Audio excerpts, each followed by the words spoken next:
du Père, du Fils et du Saint-Esprit, un seul Dieu, Amen. Quatrième dimanche du mois copte Misra. Chers frères et sœurs, aujourd'hui c'est le quatrième dimanche du mois copte Misra et j'aimerais aborder le thème suivant. Comment se déroulera le second avènement du Christ?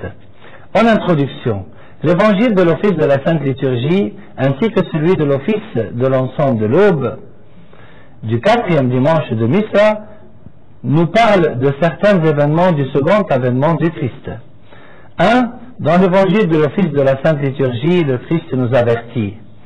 Mais dans ces jours, après cette détresse, le soleil s'obscurcira, la lune ne donnera plus sa lumière, les étoiles tomberont du ciel et les puissances qui sont dans les cieux seront ébranlées.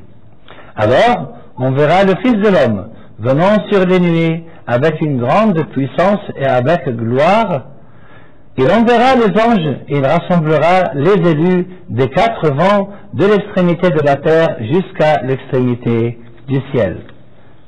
Prenez garde, veillez et priez, car vous ne savez quand ce temps viendra. Il en sera comme d'un homme qui, partant pour un voyage, laisse sa maison, donne autorité à ses serviteurs, indique à chacun sa tâche et ordonne aux gardiens de la porte de veiller. Veillez donc, car vous ne savez quand viendra le maître de la maison, ou le soir, ou au milieu de la nuit, ou au chant du coq, ou le matin. Craignez qu'il ne vous trouve endormi à son arrivée soudaine. Ce que je vous dis, je le dis à tous, veillez. 2.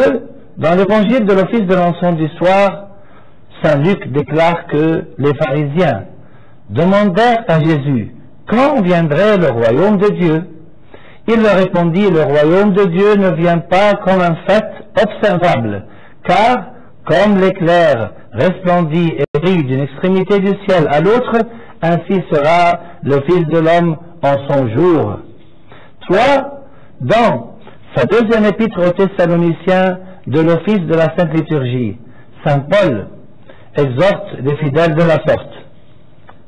Que le Seigneur augmente de plus en plus parmi vous et à l'égard de tous cette charité que nous avons nous-mêmes pour vous, afin d'affermir vos cœurs pour qu'ils soient irréprochables dans la sainteté devant Dieu notre Père lors de l'avènement de notre Seigneur Jésus avec tous ses saints. Comment donc se déroulera le second avènement du Christ? 1. Il viendra dans la gloire sur les nuées du ciel. Alors le signe du Fils de l'homme paraîtra dans le ciel. Toutes les tribus de la terre se lamenteront et elles verront le Fils de l'homme venant sur les nuées du ciel avec beaucoup de puissance et de gloire. Nous les vivants qui restons jusqu'à l'avènement du Seigneur, nous ne devancerons en aucun cas ceux qui se sont endormis, car le Seigneur lui-même a un signal donné à la voix d'un archange et au son de la trompette de Dieu descendra du ciel et les morts en Christ ressusciteront premièrement. Ensuite, nous, les vivants qui restons, nous serons enlevés ensemble avec eux dans les nuées, à la rencontre du Seigneur dans les airs, et ainsi nous serons toujours avec le Seigneur. 2. Il viendra d'une manière visible par le monde entier. Voici qu'il vient avec les nuées, tout œil le verra, même ceux qui l'ont percé, et toutes les tribus de la terre se lamenteront à son sujet. Oui, Amen. Quant à la réaction de tous les malfaisants qui se sont moqués du Christ, ils disaient aux montagnes et aux rochers, tombez sur nous, cachez-nous de celui qui est assis sur le trône et de la colère de l'agneau, car le grand jour de sa colère est venu, et qui pourra tenir debout? Toi, il viendra accompagné de tous ses anges. Lorsque le Fils de l'homme viendra dans sa gloire, avec tous les anges, il s'assiera sur le trône de sa gloire. Toutes les nations seront rassemblées devant lui.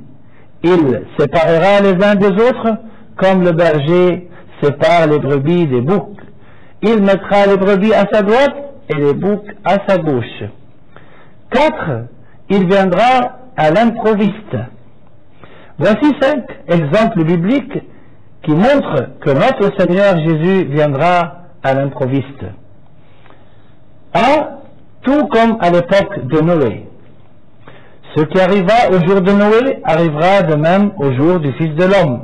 Les gens mangeaient, buvaient, hommes et femmes, se mariaient jusqu'au jour où Noé rentra dans l'arche, le déluge vint et les fit tous périr.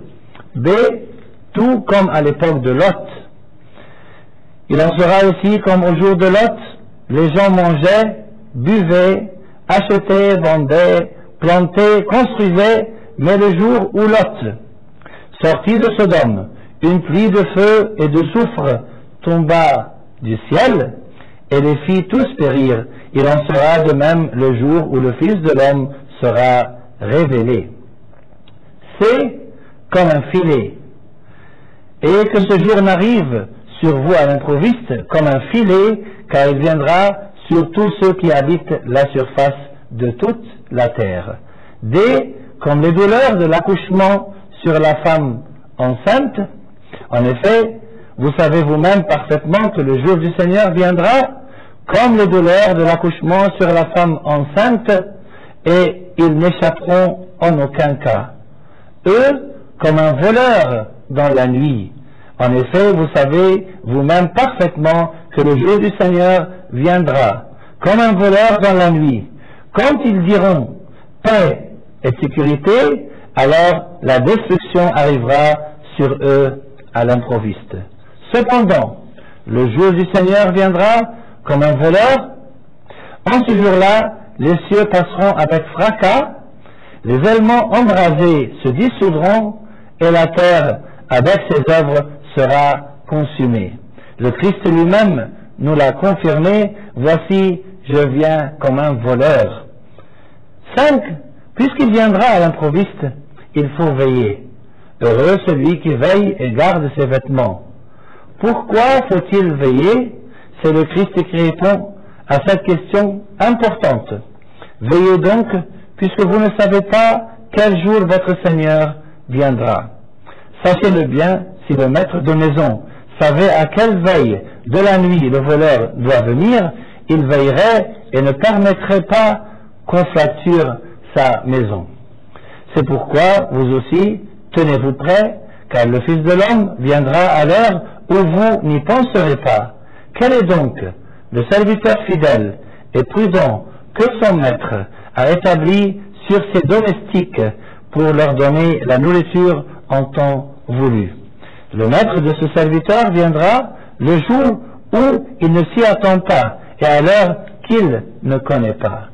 Veillez donc et priez en tout temps, afin que vous ayez la force d'échapper à tout ce qui va arriver et de vous tenir debout devant le Fils de l'homme.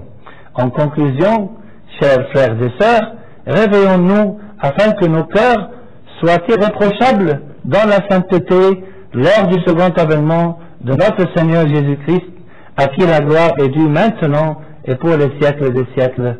Amen.